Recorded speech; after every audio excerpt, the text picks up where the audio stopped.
Infrastructure Committee, Congressman Troy Carter of Louisiana. So I look forward to working with him on the committee. Without objection, so ordered. As a reminder, please keep your microphone muted unless you're speaking. Should I hear any inadvertent background noise, I request that the member please mute their microphone. To insert a document into the record, please have your staff email it to documentstni@mail.house.gov. I'd like to welcome everyone to today's hearing and thank our witnesses for joining us to discuss the impacts of the COVID-19 pandemic on the federal real estate portfolio and where we go from here. The past 14 months have really been overwhelming. Families across the country are struggling to make ends meet. Small businesses and schools have been forced to close their doors to curb the spread of the virus.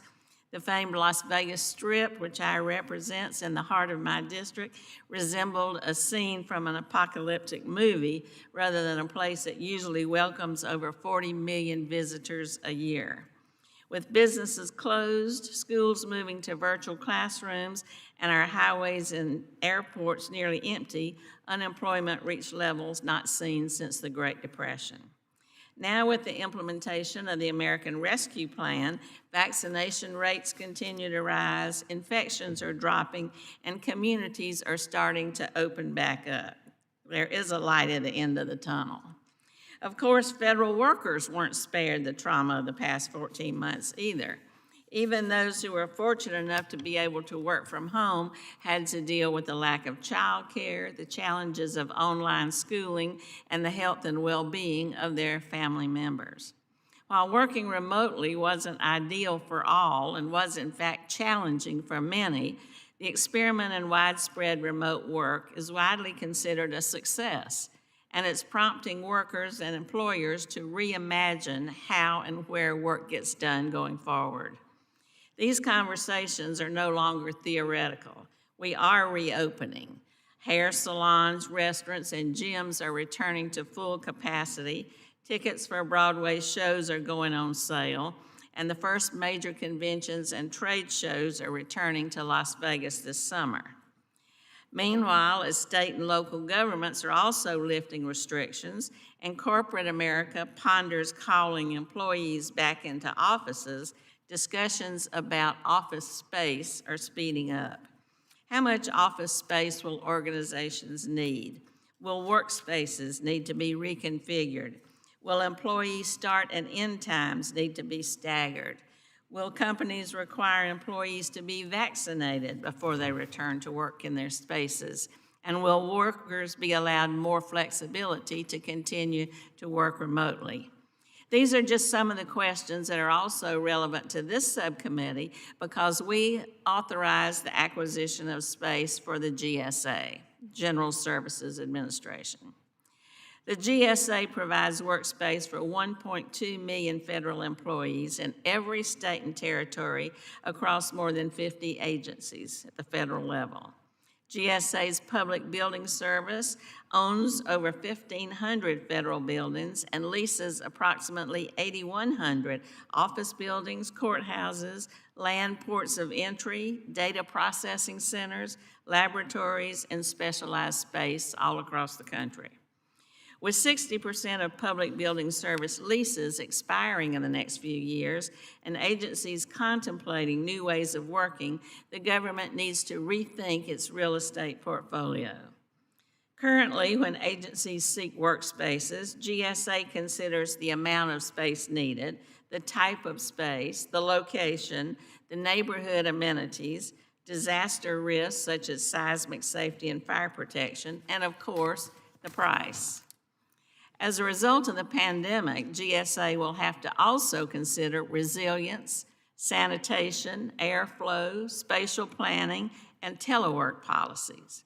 The pivot will require GSA to consider how the built environment can help the government provide better services, attract and retain employees, and protect our workers' health.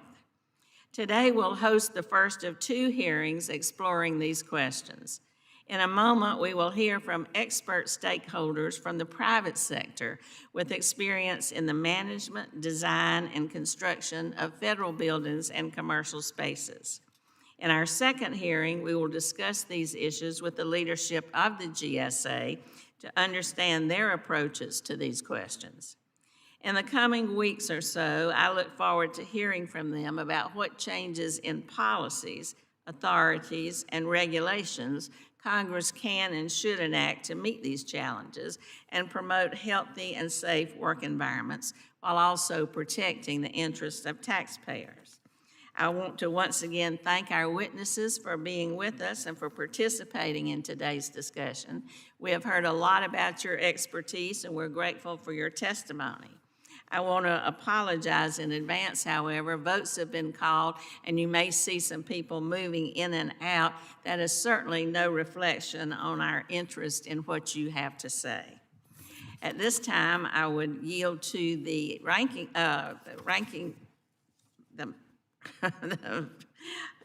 Mr. Guest.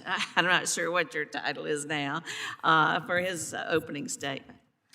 Thank you, Chair Titus, and I also would like to thank our witnesses for joining us today. Prior to COVID-19, Congress made significant progress focusing on right-sizing federal office space. Through reductions and consolidations, we saved the American taxpayers over $4 billion.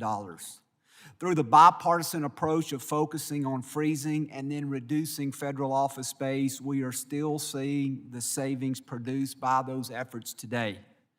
As we saw before the pandemic, office space design and uses were already changing, away from the needs for individual offices toward more open floor plans and shared spaces.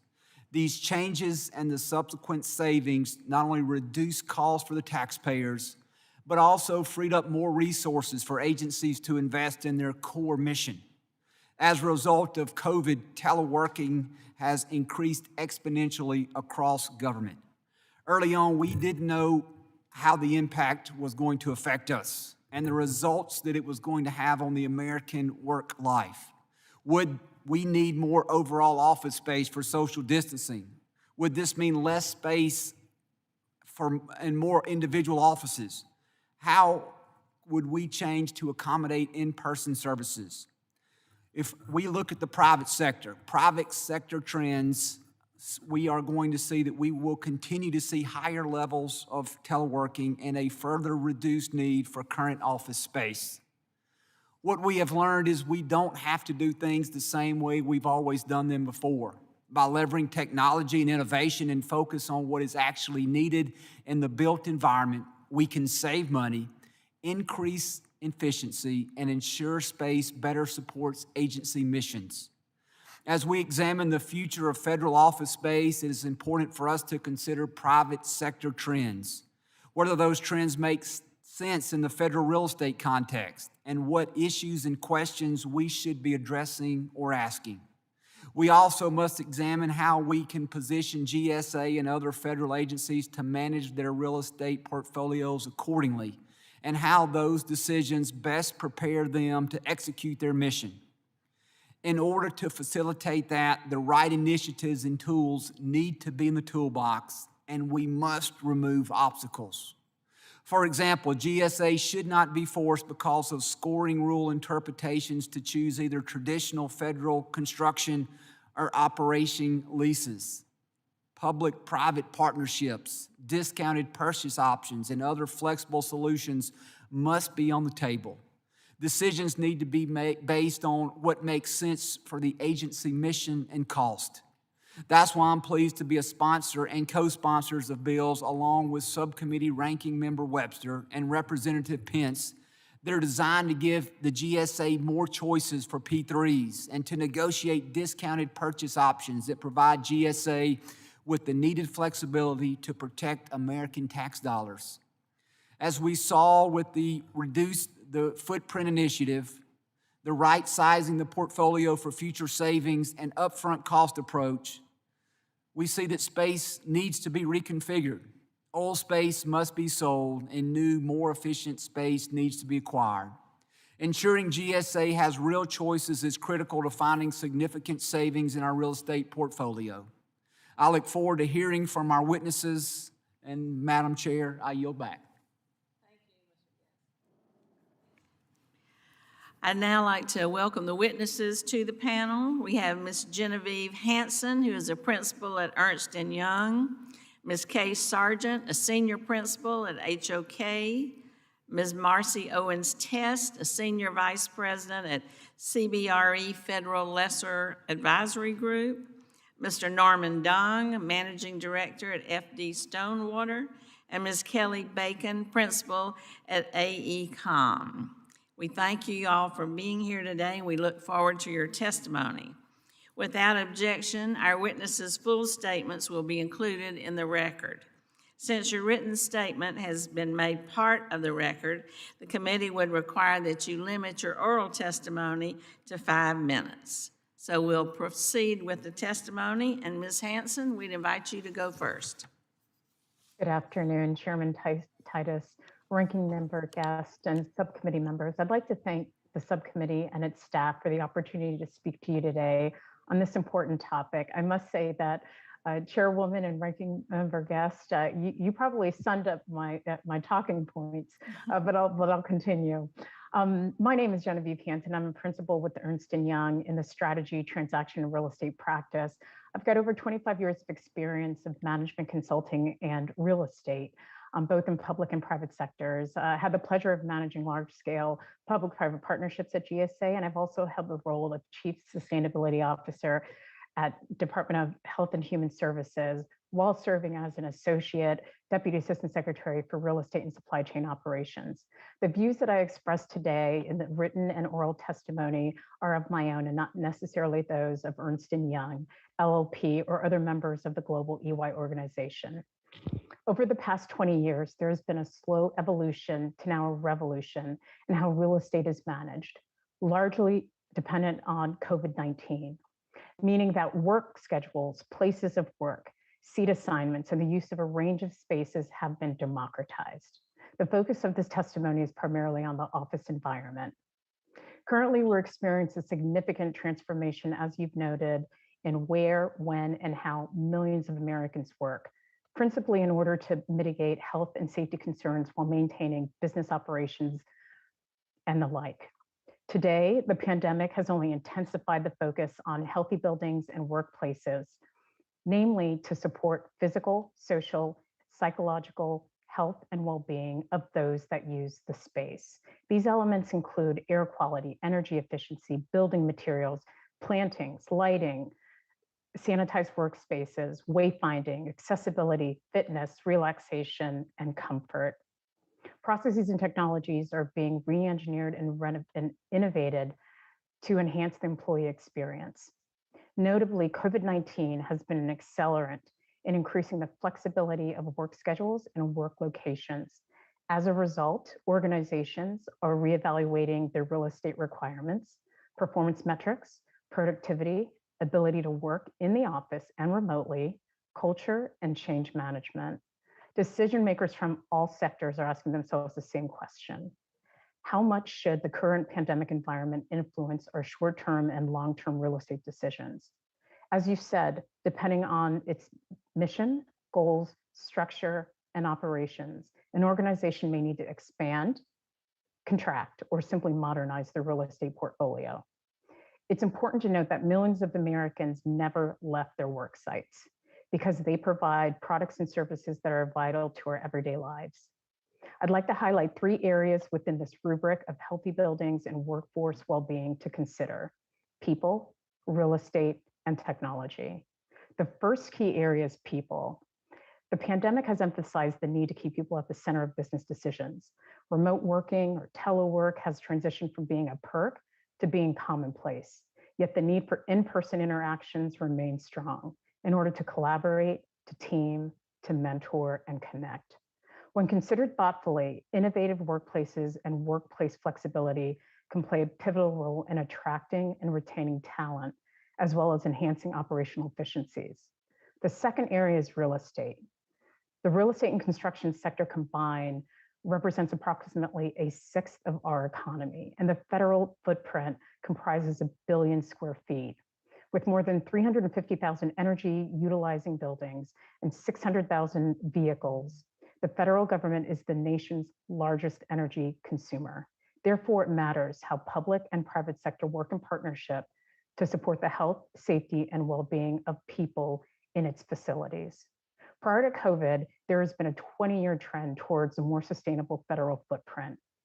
As we emerge out of the pandemic, we will see an even greater focus on amenitizing sustainability through smart building design, high energy efficiency, HVAC systems, supplemental air purification systems, workplace sanitization, and improved water and waste management.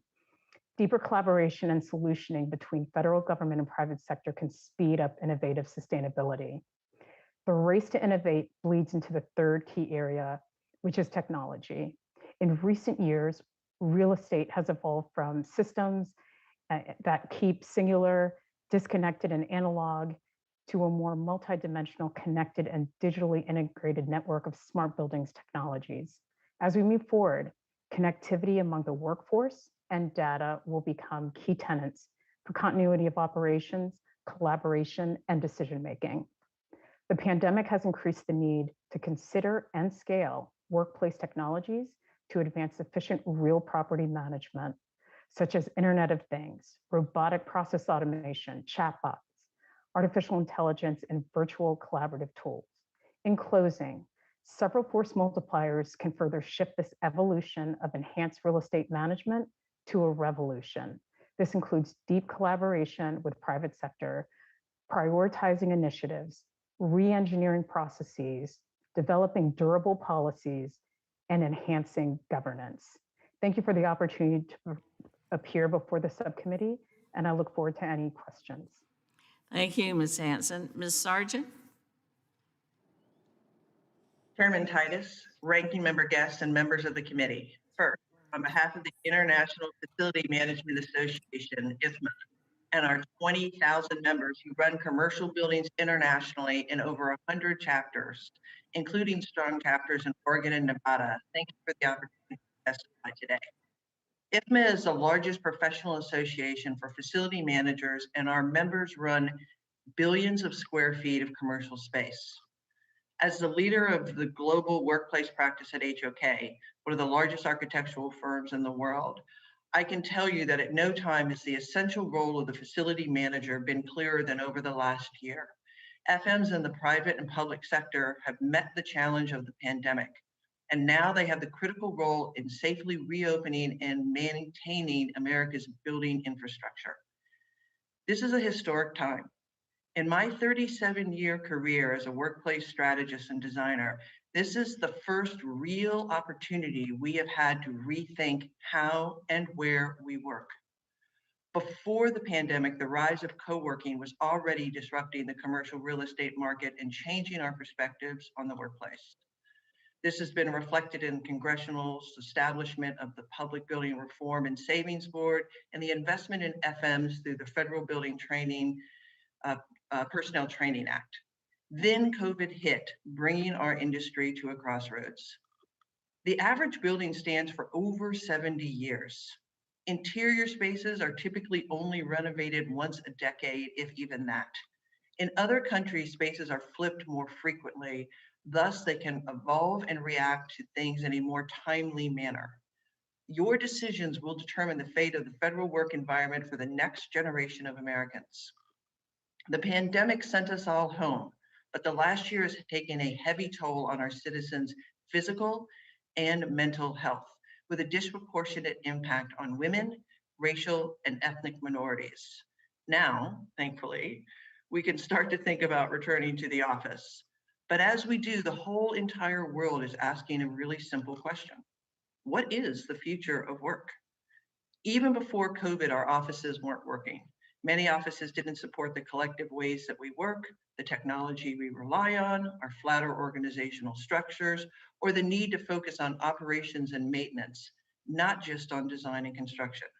One thing we know for sure, the office of yesterday is not the answer. Companies now are in a fierce war for talent and a race to innovate. To attract the best and to give them what they need to succeed, we need to rethink their space. Designing spaces around the world has given us insights into how aggressive other countries are in innovating to create smart cities and state-of-the-art environments. We need to transform from a place that people have to go to an ecosystem of spaces where people want to be. We need to break down the silos, offer options and choices that are flexible and resilient to business changes. There are three main components to the next generation of this ecosystem that supports hybrid work.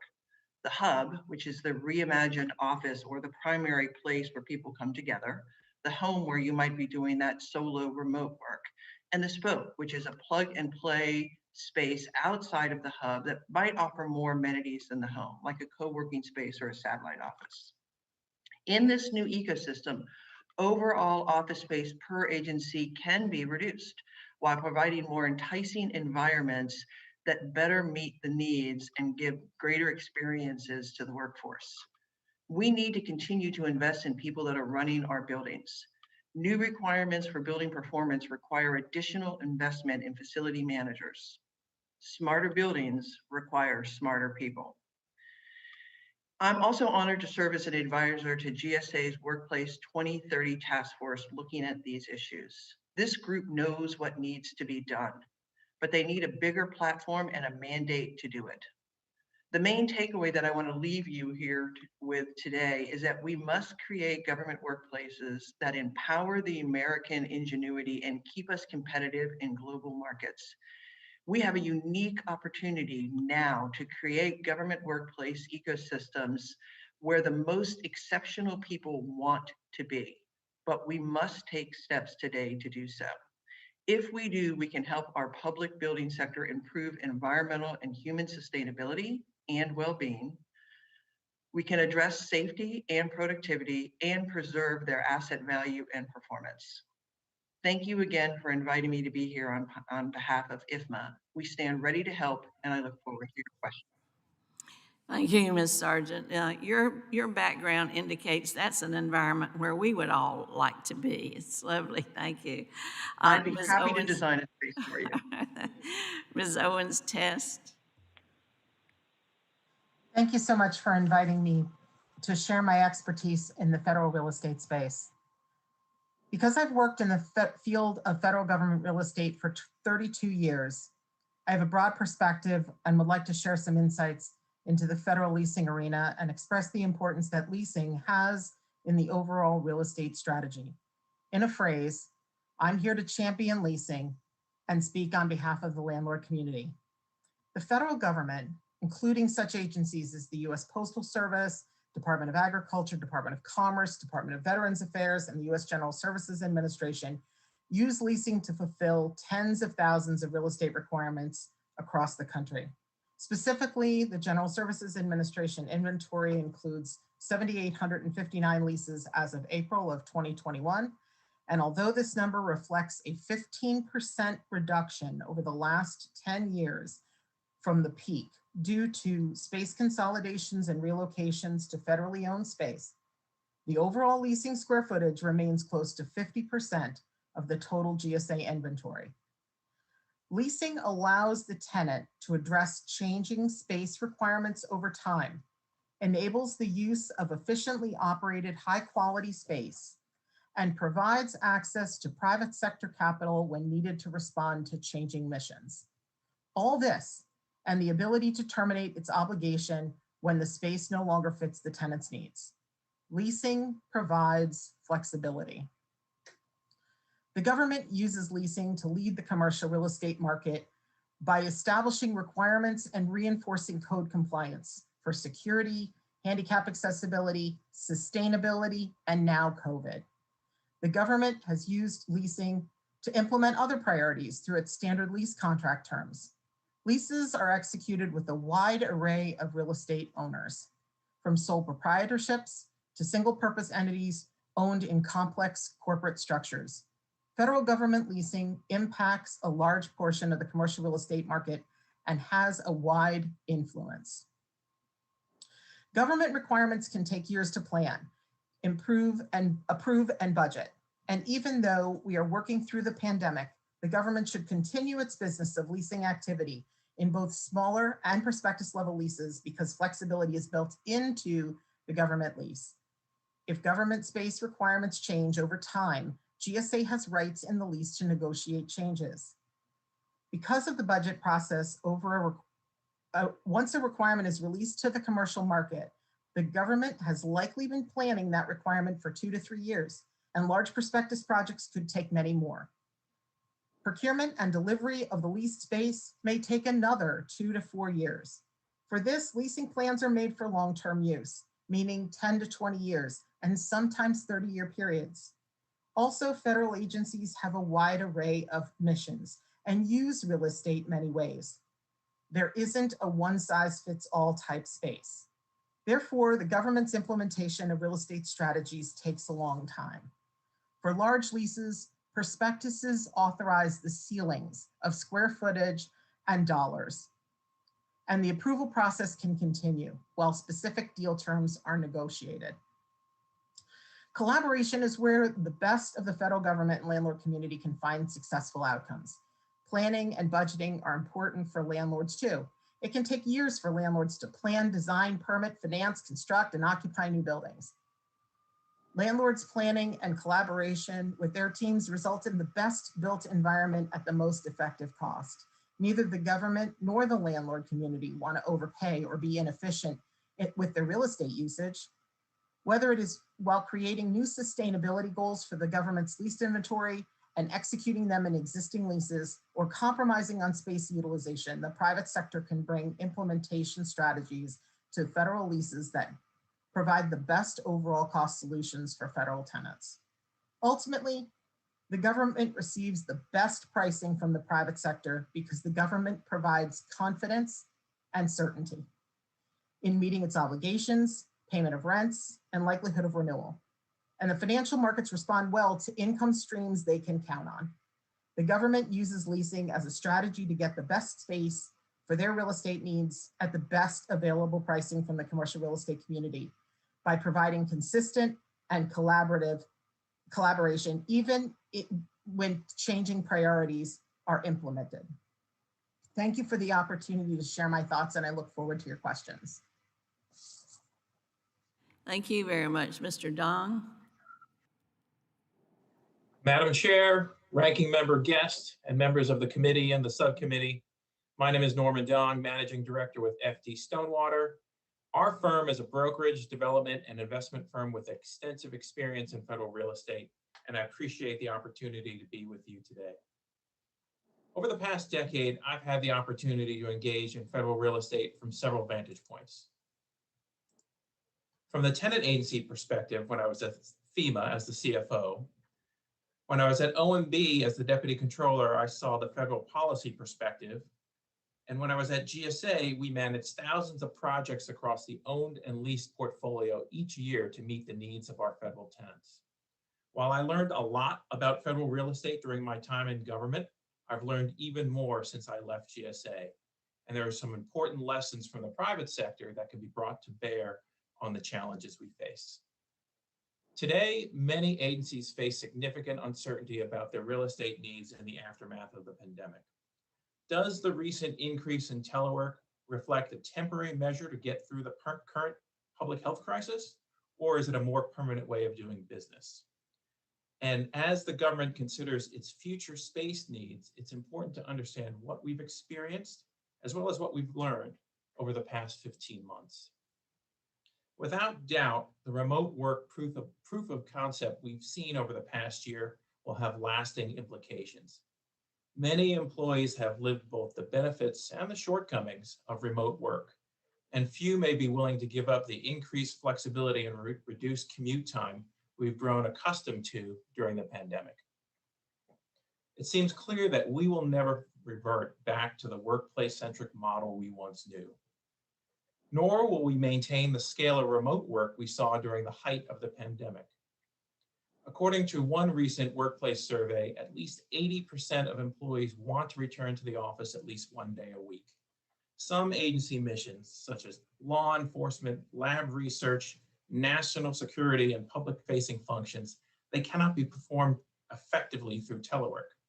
And for many people, myself included, working from home will never provide the type of workplace setting that fosters the type of communication, collaboration, and innovation to advance agency mission. COVID compels us to rethink conventional wisdom in managing the federal real estate portfolio. Take, for example, large-scale federal construction projects like DHS at St. Elizabeth's. After a year where much of the workforce has worked remotely, is the original value proposition of co-locating thousands of employees still valid? Or does it make sense to follow a different approach, one that reflects what we've learned over the past year, where many employees have been able to work productively without being tethered to a single physical location? In many ways, COVID has been an accelerant that compels the federal government to confront management challenges that predate the pandemic. This includes improving agency space utilization across the owned and leased portfolio, disposing of underutilized properties and identifying a more productive use for these assets, and addressing the significant backlog of maintenance, repair, and renewal needs across an aging federal portfolio. As a former agency CFO, I often view these real estate challenges through a budgetary lens. For example, this year, GSA only received 39% of its total capital budget request. And over the past decade, its list of capital project needs has far exceeded the availability of capital funds. So as the government evaluates its future space needs, the time has come for GSA to consider the right mix of owned, leased, and flexible office space to address agency space requirements while recognizing the current fiscal reality. We should take a minute to recognize the progress that has been made in managing the federal real estate portfolio over the past decade. Since 2012, GSA has reduced its leased inventory by more than 15 million square feet, and it has saved billions of dollars in leasing costs. In 2016, the Volpe Exchange reflected how GSA can leverage its existing authority to harness the development potential of an underutilized asset and realize more than $750 million in value for the federal government. And GSA continues to lead the way in sustainability and environmental stewardship. Since 2010, GSA's energy and water consumption have decreased by 24% and 36% respectively, and almost a quarter of GSA's federally owned portfolio is LEED certified. These and other examples demonstrate both the progress and the potential to manage the federal real estate portfolio more effectively. And they demonstrate how sometimes the right answer is not about the need for more money or additional authorities, but a more deliberate focus on execution, impact, and results.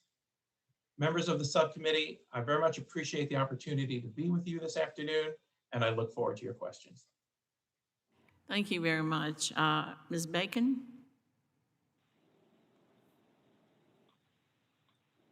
Thank you so much. Good afternoon, Chair Titus, Ranking Member Guest, and distinguished members of the subcommittee.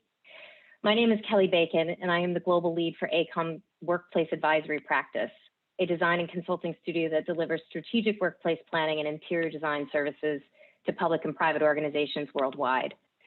Our practice works with a diversity of organizations across the globe. Some of the U.S. government entities include GSA, DoD, Department of Homeland Security, Department of State, and NASA, to name a few. We have also worked extensively in the private sector with a number of Fortune 500 organizations, including Estee Lauder companies, Pfizer, Marsh & McLennan. We are a diverse mix of individuals in architecture, interiors, urban planning, and organizational psychology. My personal background is in sociology and predictive analytics, so my approach to this topic is that of a societal context with which our offices operate and the responsibility they play to the workforce as a whole. So I'm honored to be here today to share my perspective, as I truly believe our society is experiencing a once-in-a-generation opportunity to rethink our relationship to work and workplaces. As has already been said by every member who has spoken here today, the pandemic has been a great accelerator for remote working and hybrid work arrangements. I will say, long before COVID-19, our team has been advising organizations to embrace telework as part of a holistic real estate and workplace strategy. Doing so can and has resulted in significant spatial savings through a combination of space sharing, remote working, and technological investments, enabling internal and external mobility. Historically, we've seen two primary obstacles to alternative workplace strategies, and those are both cultural and technological. The technological, of course, has to do with investment, cybersecurity, and commercial adoption curves, which is something that the federal government has struggled with compared to the private sector. This past year, we have seen the stigma of remote working has been lifted. Organizations of all scale, all sizes, and all locations have realized its efficacy. We've also seen significant technological investments have been made out of absolute necessity and mission resiliency in order to maintain and to continue operating. We've also seen new behaviors have been developed, and we need to maximize and leverage these new behaviors. We've heard extensive reports from our clients of individual and organizational productivity, and every member who has spoken so far has already testified as such. However, there's a downside to the all or nothing conditions we are working in, the reports of isolation, the loss of culture and camaraderie, and in some cases, we realize not everyone has the appropriate conditions in their home to work remote. We cannot, as we consider a hybrid future, cannot leave those folks behind. I want to be clear, as much as I advocate for teleworking, humans are a social species. We thrive through connectivity and collaboration. So place matters, and offices play a critical role in our society, both for the individual, the organization, and of course, to stimulate the communities with which they reside. So I shared extensive research and anecdotal evidence in my written testimony, and here I offer three statistics to support my oral statement. We've done extensive research in partnership with Mercer, who is a Fortune 500 human resources consulting firm, and 82% of CHROs say their organization is planning to adopt a flex arrangement. The combination is bespoke to the institution and the mission requirements, but it is the path forward that we're seeing in the private sector. 71% of the workforce say they prefer to be in the office 2 to 3 days a week and work remote the rest, which again is consistent with what I've heard from my colleagues here.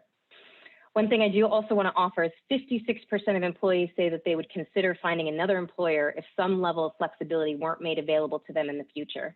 And let me clarify, we are talking about administrative and office workers, not the specialty labs and retail and other workforces that we just discussed.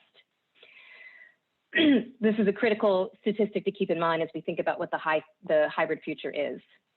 In short, as others have said, the purpose of our offices are now being redefined. They will serve as a place to enable collaboration and culture, and the interactions in the office will be more purposeful. In my written testimony, I provide details of examples of what needs to happen for this to occur. In the interest of expediency, having been the last witness, I will offer 3 primary steps needed to realize these benefits. We need to fully embrace the idea of activity-based planning, which is to create the spaces which support specific activities, not simply assigning space based on headcount, title, and hierarchy. We need to invest in change management, the development of new behavioral protocols and standard operating procedures, leveraging the learnings of this past year, leverage the management style enhancements of this past year, focusing on results, not managing by presenteeism. Now, while most agree with this conceptually, we find that as folks are considering the future, the resistance to these concepts is still palpable. So it's critical that we educate the federal workforce and leadership on the benefits of activity-based planning and remote working in order to strike the right balance. And then finally, we also need to work with the federal government and the GSA to identify pilot locations to test these new concepts in a controlled way before applying them across the broader portfolio. So I also believe we are at a turning point as we emerge from the pandemic. We are seeing organizations and agencies make decisions after deferring for the past year. It is critical we not default to old behaviors and approaches simply because they are familiar. We have a unique opportunity in front of us.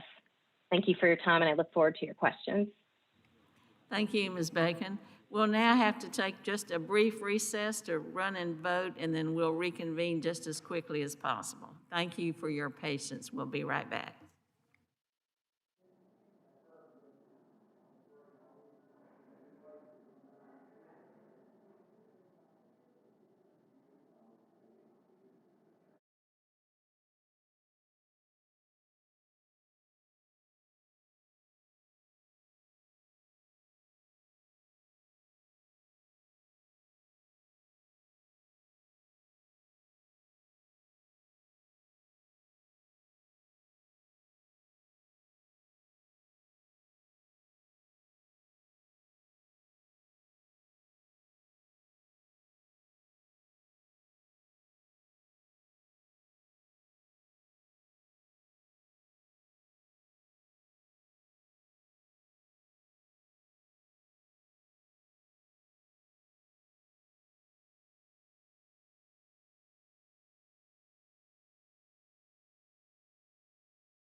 come back to order?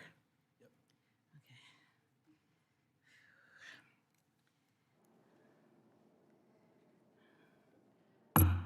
Subcommittee will come back to order. Thank you for waiting for us.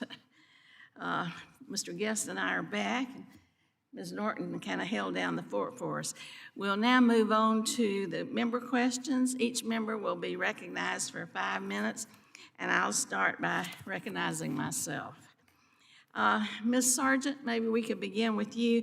You mentioned in your testimony that you're on the GSA's Workplace 2030 Task Force. Could you elaborate a little on that, what you all are doing, if there's an emphasis on reducing office density, some of the recommendations that you see coming out of that task force? Yes, ma'am, happy to. I only serve as an advisor, so I get to see what they're doing on occasion. But the last report that we had that we all looked at, they really are looking at a variety of things. They're looking at infrastructure, they're looking at technology, they're looking at security, they're looking at the overall portfolio and the footprint and new ways of working. Some of that entails down different silos and enabling remote work. And that could be through training, could be through new tech tools, new apps, things like that. And really looking at how do they empower people to be able to have the greatest flexibility that then enables the government to have the greatest flexibility as far as how they address the work. Great. Well, we're going to be hearing from them in the next round, and so we want to ask them about that and get some more detail about what they're concluding. Ms. Hanson, I'd like to ask you about some of the things you referred to. There's that section of the regulations that nobody knows about except you experts, and it's kind of a holy grail to you, in the GSA Leasing Desk Guide that talks about sustainability and environmental considerations. I've noticed that that section hasn't been updated since 2012, and so much has changed since then, and again changed because of the virus. What signal does this send to the commercial world that we're so far behind, and how do you suggest we revise that or encourage GSA or mandate GSA, bring those up to date? Madam Chairwoman, that's a great question, and that guide is one of our corporate Bibles. I'm not at a position to recommend what GSA does or doesn't do, but I can say that the desk guide allows for supplemental documents and supplemental data as well as negotiations. The desk guide does focus on sustainable requirements in design and construction of either new or replaced facilities. But it also refers to OSHA standards and a net zero energy strategy. The good news is that much of the private sector has been working with GSA on the different initiatives. A lot of the goals are focused on 2030. You've got American Institute of Architects that has a 2030 goal. You've got Living Building 2030 Challenge, and as well as ASHRAE, Architecture and Engineering Vision 2030. Thank Great. you. Well, it seems to me that needs to be brought up to date from 2012. So looking more at sustainability, green buildings, things that save energy and also are more healthy, doing well by doing good. It seems to me if we could update that. What I would now ask Mr. Dong, we've talked a lot about the telework policies. Given your experiences both in government and in the private sector and your understanding of how federal decision-making works, would you advise each agency to have its own policy, or do you think that we should look at some overall policy that can be a guide and set a single standard? I think it's important to address this issue at an agency level, and I'll tell you why. But let me step back and just say that the remote work proof of concept that we've seen over the past year is going to have lasting implications. And during the pandemic, there was this aha moment where we discovered how large numbers of employees can work productively without being tethered to a single location. And that can have a tremendous impact on an agency's ability to recruit and retain talent across the country. That having been said, we cannot lose sight of agency mission and function. And we must recognize that some specialized functions, like national security or laboratory research, for example, don't really lend themselves to telework that well. And it's not just about the overall agency mission or function, but it's also about actual job requirements of specific positions. Some jobs may require a physical presence in the office and others may not. So ultimately, I do believe that this is going to be an agency by agency decision where each agency sets remote work policy in a way that most effectively supports its mission. Thank you. Ms. Owens-Test, we heard from you and from a number of people that these leases for the GSA don't happen overnight. They take 2, 3, 5 years sometimes. Could you talk about some of the leases that are in process now that were not originally formulated to meet the challenges of COVID, and they things that are a problem now weren't a consideration 2 or 3 years ago? How do we change authorities to make those accommodations? Well, I appreciate the question. It's a tough one for sure because of the diversity and the different agencies' needs, missions, and the type of workspace that they need. For the most part, leases are flexible enough to accommodate changes in the agency's requirements. And what we need to start with is, are the agencies building their requirements and changing their requirements that can be articulated to landlords in existing leases?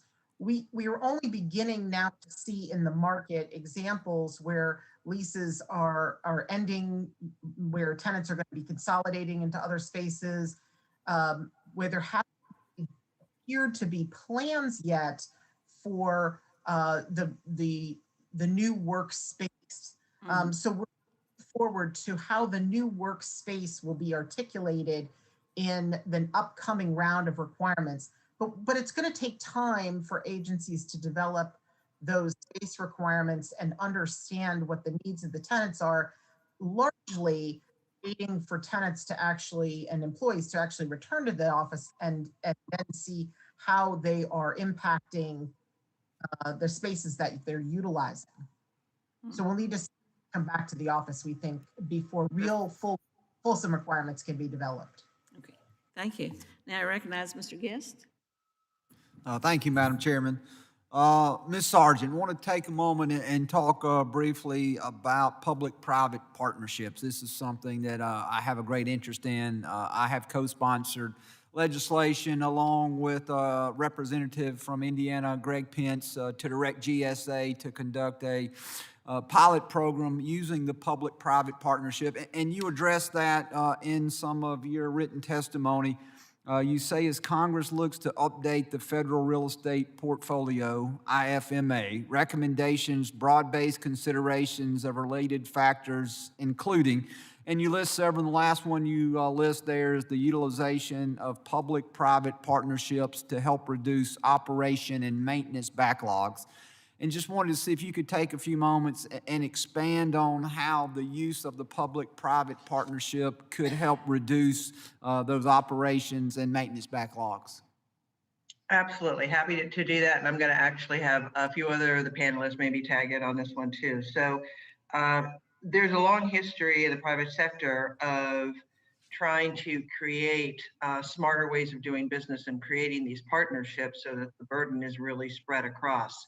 And I think one of the things that we can start looking at is, how do we ensure bringing the best of what the federal government does and the private sector does together to be able to not only go after some of these opportunities, but how we run them and manage them and oversee them, so that we're bringing the best of both, right? And so it's really about leveraging the expertise that each brings, opportunity and the power of the government, and maybe the initiation or the resiliency of the private sector, really all coming together to do that. And whether it's the way that we partner in funding some of these operations and or manage them afterwards, I think there's lots of different opportunities for us to explore there. And if any of the other witnesses would love to hear your opinion on that, if anyone has any follow-up to Ms. Sargent.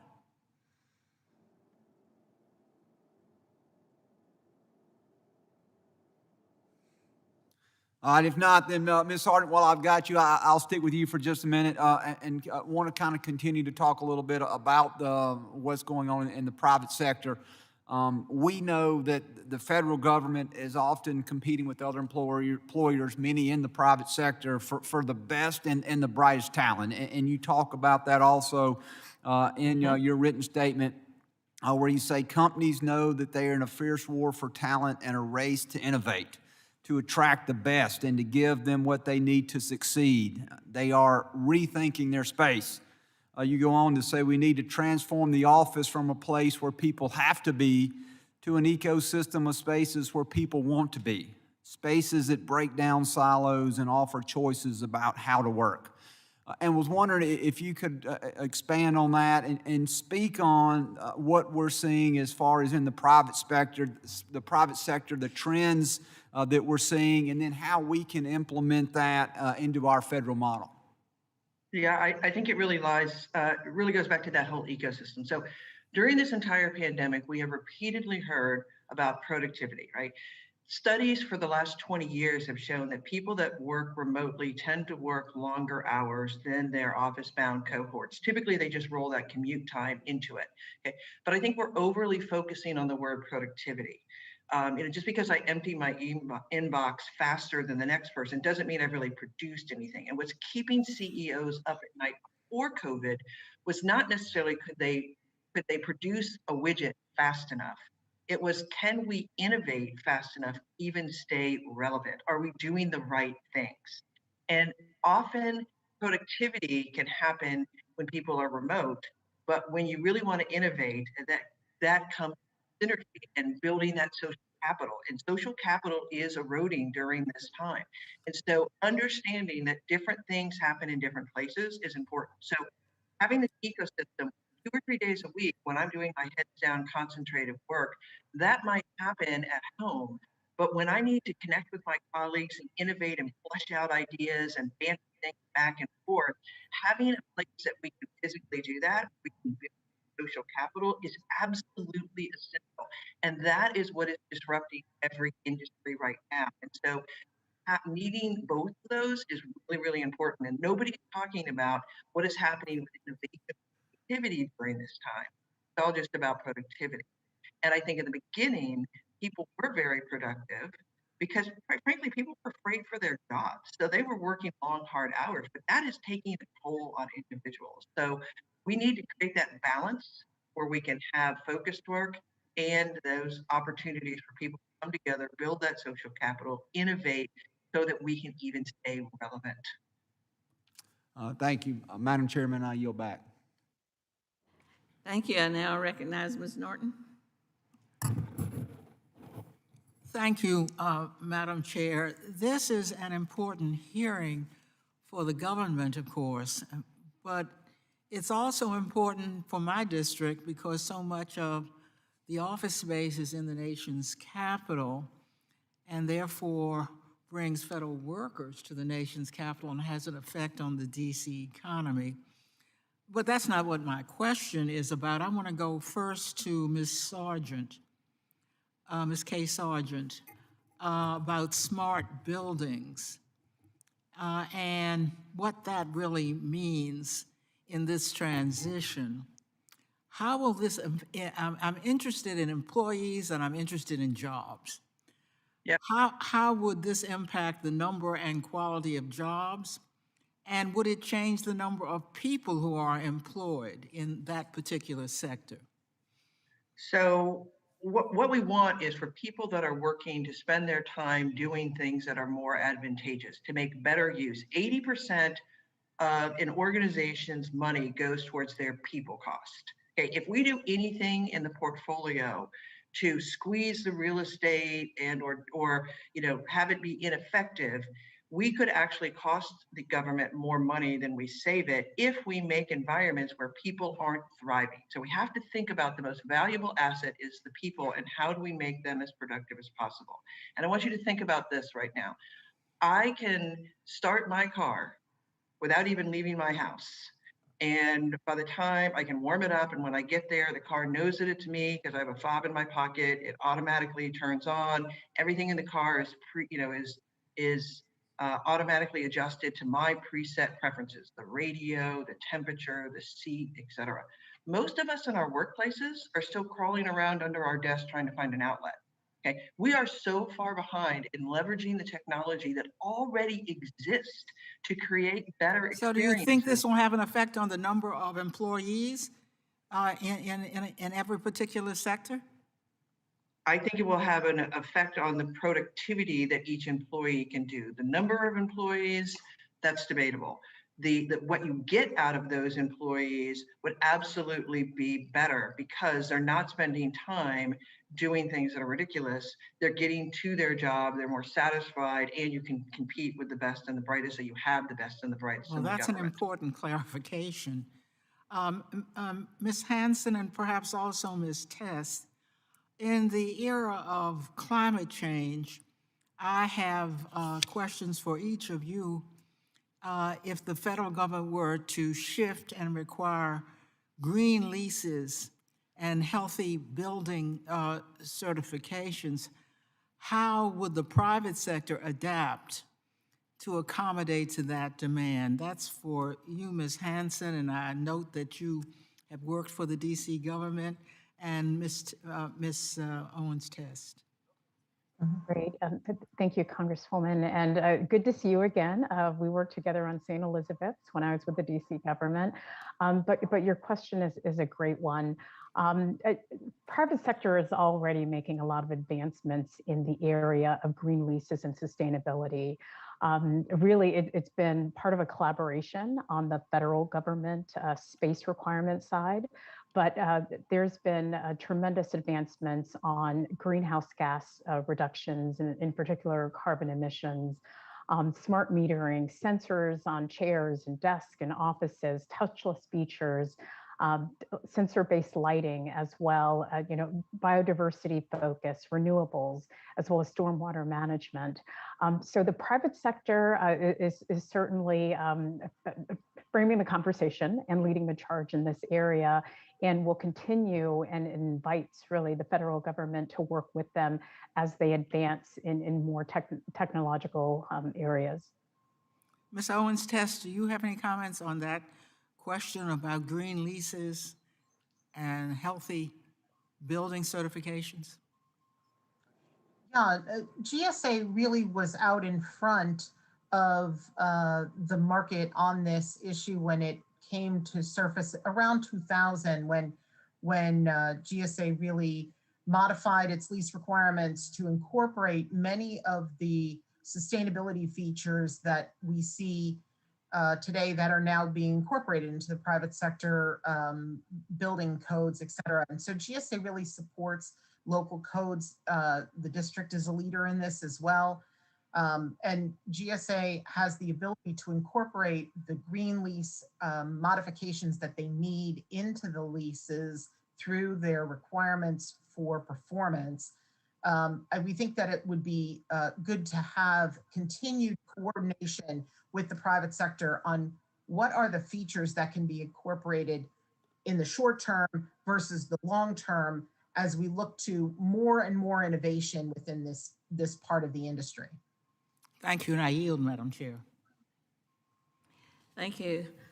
Mr. Guest, is Mr. Jimenez available to ask a question right now? Well, if he is, we'll come back to him.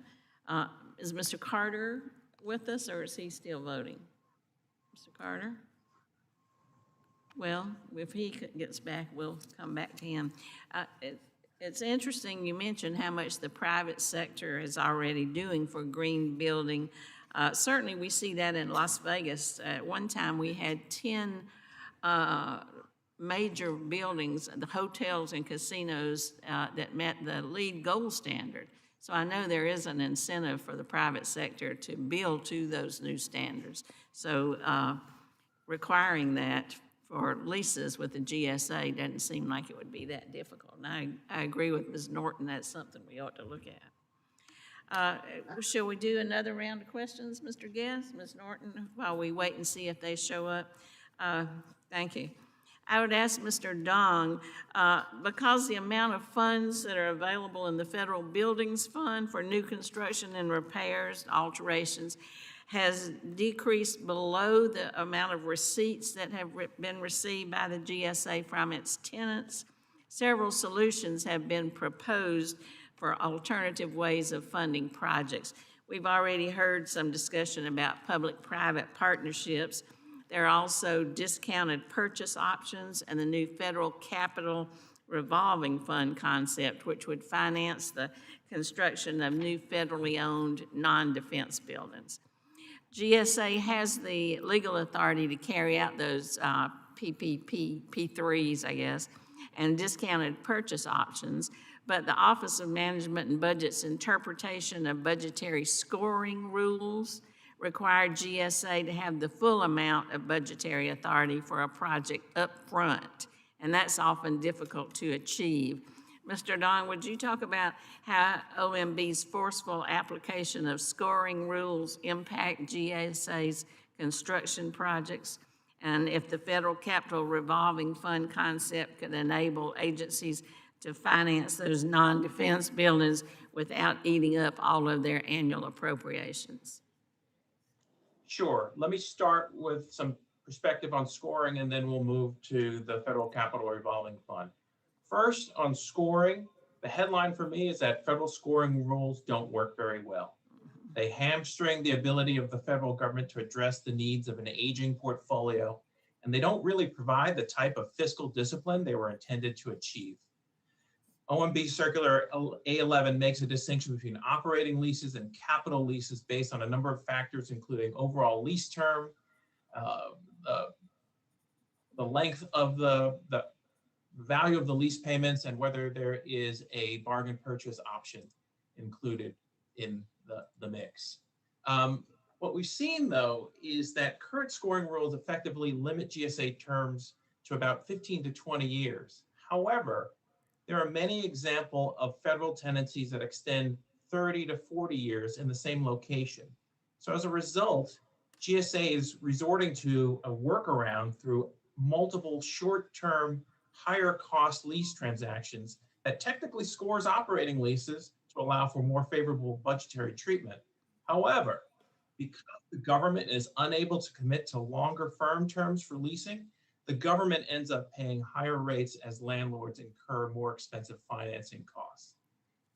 The problem with scoring rules is that they're conflating the concepts of funding and financing. They're two separate issues. For me, it's a lot like buying a house. Could you buy your house, or in this case, rent your house, if you had to pay for the entire cost of your occupancy, which could run 20 to 30 years, in 1 year? The answer is most of us could not.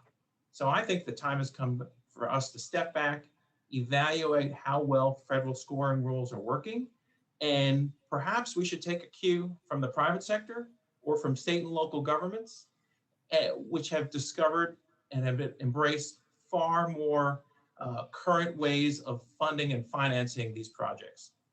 So let me just skip back to the federal capital revolving fund, which you mentioned. To me, that's a step in the right direction because it reflects a far more rational process for budgeting for large-scale capital projects. If you look at the current federal budgeting process, it's a bit myopic because the budget for agencies is set in 1 year at a time. And it's difficult to budget for large-scale capital projects when the entire cost of the project has to be covered in a single year. And when that one project can run several hundreds of millions of dollars or several billions of dollars, that one project can crowd out a huge portion of an agency's annual budget. In contrast, if you look at the state and local capital budgeting system, it's different. They've got a capital budgeting process that allows for the cost of these large-scale projects to be spread across multiple years. So when you look at the federal capital revolving fund and what's being proposed there, it's embracing some of the key concepts of capital budgeting. It provides a $10 billion upfront appropriation on the mandatory side of the budget, and it allows agencies to tap into the fund to cover the cost of large projects without having to absorb the entire cost in a single budget year. And then agencies end up paying back the fund in annual increments over 15 years through regular discretionary appropriations. So for me, the way I see it, it's a more rational way of budgeting for these projects because it allows agencies to spread the cost over multiple years instead of having to absorb the entire cost in year one. Thank you. Thank you very much. Thank you, Madam Chairman. Ms. Bacon, I agree with your assessment here where you say in your written statement that the COVID-19 pandemic has caused widespread adoption of remote work. You go on to say hybrid work models will become the norm in office-oriented industry. But I think, and we would all agree, that there are some functions, there are some activities that do require a physical presence in office buildings to get accomplished. And so my question is, would you take a minute and kind of talk about how do we evaluate those activities, those functions that require physical presence versus those that we can now do remotely? And I think you gave an example in your testimony of about a financial trading company that thought it was required to have all the work done within the office, but now they're planning to return back using a hybrid model. So can you kind of talk about those things which we would use to evaluate what can be done remotely, what can be done by hybrid model, and then those things which require individuals to actually physically be present in an office or workplace? Great, thank you. That is a wonderful question and a complex one at that. There's a number of different ways that an organization agency needs to approach that very thing. There's job design, there's organizational design, and then there is also evaluating mission, goals, objectives, and behaviors. Long before COVID-19, we evaluated and looked at the variety of work modes, whether you're doing deep production, whether it's analyses, writing, graphic design, or in some cases trading, which is an individualized activity, versus collaborating. And there's various components to collaborating. There is the ideating that Ms. Sargent shared earlier, that co-creation where people are in a room together, whether it's for a few hours or a few days in the tech sector, creating content together. But then there's also another element of collaboration, which is doing quite well in the current context is sequential collaboration, which is very similar to how we're all convening now, where project teams all have their individual tasks and they need to come together to coordinate and assign sequential tasks, break apart and do individualized work. So to get to your question about how, there are a number of things that could or should be done. Of course, we've historically relied on survey data, individual surveying an employee population as well as leadership and management to understand the percentage of time that is spent in these varied work modes. But technology, as technology continues to mature, technology and data has also enabled us to better understand communication and collaboration patterns. So for example, we've been able to discern through social network mapping the frequency of communication across various departments. So the how is somewhat bespoke to the organization, but the overall recommendation would be sentiment surveys, again, opinion, but also augmented with better understanding, breaking down specific tasks, and specifically within those tasks, identifying the individuals or the groups that need to participate in those tasks. And that's the critical component, both for smaller groups, project teams, but also departmental-wide adjacencies and or co-location strategies in terms of the groups that work together most frequently, and then those that may be able to segment that interaction in a few days a week, or in some cases, we're also looking at organizations that are making recommendations around they're going to be in the office a week, a month, and the rest of their activities can happen remotely. Thank you so much. My last question, Ms. Hanson, I want to ask you as it relates to as we move into a post-COVID environment, particularly cleaning and sanitation. That will continue to be a very important component as we are returning people back to the workforce, whether that's back into the offices entirely or through some sort of hybrid model. I know that even when we were at maximum telework, GSA spent approximately $50 million in activities related to COVID cleaning during the pandemic. You talk a little bit in your testimony that there are systems and technologies that can be used that would improve and reduce the cost of sanitation and cleaning. You talk a little bit about high efficiency HVAC systems, supplemental air purification units, workforce sanitation standards. Could you just very briefly talk about what it's going to look like as people begin to come back into an office type of environment, the importance of the cleaning and sanitation and some of the tools that are available now that we can use and we can rely on? Yeah, thank you, Congressperson. It's going to look different, and it's really going to depend on the organization, their mission, their function, their workforce capacity, who they interact with internally and externally. But what I can say is that there's a lot of technology out there already in use and just speeding up its adoption rate. You've mentioned some of the technologies already. A few others are self-certification, whether it's via app or online, mobile air purifiers. We also are looking at, robotics and concierge type services. A lot of this has to do with artificial intelligence and modeling the behavior of people so that there can be preparedness in the tools that they use once they enter the office. The integrated workplace management system, which has replaced the CAPM system of the day, is looking more at how systems are run in a building, how space is managed, and even room reservations, and also providing for more rapid service requests to be made. Another aspect of technology that's important is the idea of high performance computing, right? This is a trending concept that aggregates computing power, because today, compared to even 10 years ago, we've got thousands more pieces of data that need to be processed and thousands more users of this data. So that's one of the ways that you can generate quite a bit of time savings. And the last that I'll say, the data management is key here.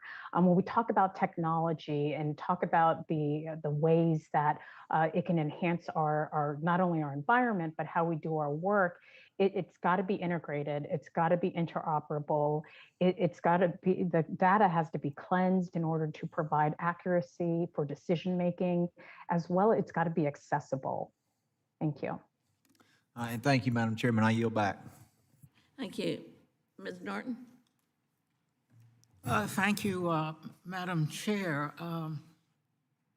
Again, this hearing is particularly important not only to the government, but to my own district where so many of these office spaces are located.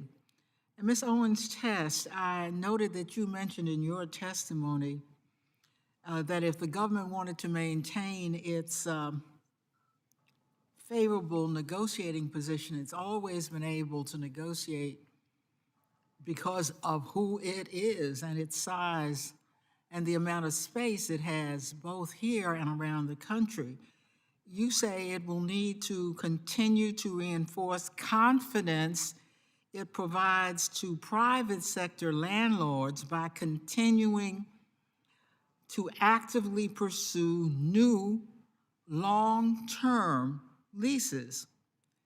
But let me ask you, when there are more vacancies in the commercial real estate market, how can the federal government lose its favorable negotiating position? Perhaps that puts us in a more favorable negotiating position. You point to something that's very important, and that is that we're currently in a very tenant favorable market.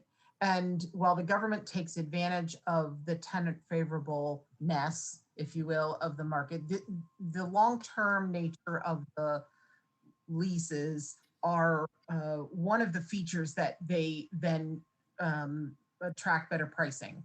So what we're advocating for is that the government use the tools that are in their tool belt while they have the upper hand of it being a tenant market, to capture the best deals possible for the government. Long-term leases, and many people will talk about that, long-term leases has been a great success.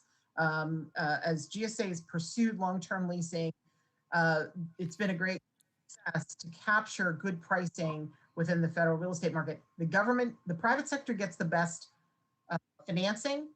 The government then in turn gets the best rental rates. And all of these, whether it's a new lease at an existing location or a new lease in the marketplace, the private sector is able to respond the best because the government is giving that commitment for a long term. And the financial markets appreciate that long-termness of their leases. So you're saying pursue as many long-term leases now while the getting is good. Is that it? Absolutely. You're absolutely right. Okay, let me go to Ms. Bacon now, because I'm very interested in the workforce, where, as I listen to the testimony, we are likely to see great change. And I was interested, Ms. Bacon, in how important, or at least you spoke about, the importance of consulting employees and workers when making decisions how to allocate office space in the future. Now, I'm thinking about employees who are likely to see considerable change. So both within the federal workplace and more generally, Ms. Bacon, can you expand on the importance and what we can get out of listening to and incorporating the worker perspective when designing these spaces and policies? I'm trying to think of the future now in light of the changes we're seeing. Thank you. I think that is a very important question. I appreciate that you asked it. The engagement process of a new workplace is really critical. I think someone already mentioned that 80% of an organization or agency's cost is on its people. And yet oftentimes, because of the nature of the upfront capital spend required to design or build out an office, the financial pressures are to require to spend as little as possible. And that's just the nature of the cost structure. So in order to engage a workforce, I do think it's critical because you are able to, again, understand what it is they do, understand the percentage of time they spend in various work modes, understand what is or isn't working in terms of the physical space, but also understand the opportunities for continued remote working or what, especially right now, in terms of as we look at the hybrid future and acknowledging that, as we said, there are productivity gains to be had. I like to shift that word less about productivity because it is subjective to the organization and the individual, but performance is less subjective. Individual performance is critical. And so understanding how well an individual feels they're performing at home, what they need to perform in the office is really important. And again, going back to the need to not leave anyone behind as organizations are looking, and we're hearing some pretty aggressive spatial reduction targets from various agencies, 20%, 30%, in some cases 50%, which we haven't yet validated that that's plausible or healthy for the organization, but we're assessing it. But we need to understand what people's conditions are at home. Do they have enough space to work remote? Do they have the tools they need to work remote? You know, some of the potential space savings that can be had from reducing a portfolio probably needs to be reallocated into the home office equipment and environment and the individual and the technology. But we don't know that without surveying and understanding the workforce. And I talk about surveys, that is one step, and it's an obvious one, pulse surveys, sentiment surveys, et cetera. But it's also important to get those findings and then do focus groups and workshops and really talk to employees to dig deeper as to what the statistical outcomes are. I think, and also as you're embracing and creating a new program, both standard operating procedures, behavioral protocols, a new approach to space. What we're suggesting here in a hybrid future is, with the office becoming more purposeful, we are talking about a reallocation of space to spaces that support varied collaboration, varied ideation, varied activities. And it's important that we understand what those activities are, lest an organization allocate spaces to activities that can be done at home and or are not the coveted use of space. So I think it's a critical thing that every agency and every organization should be doing. Thank you, Madam Chair. I yield back. My time has passed. Thank you very much. I think we've lost our other members, so we'll close the hearing, but I want to thank our witnesses. You've given us just excellent information that we can take to our next hearing and present to GSA and get their perspective on it.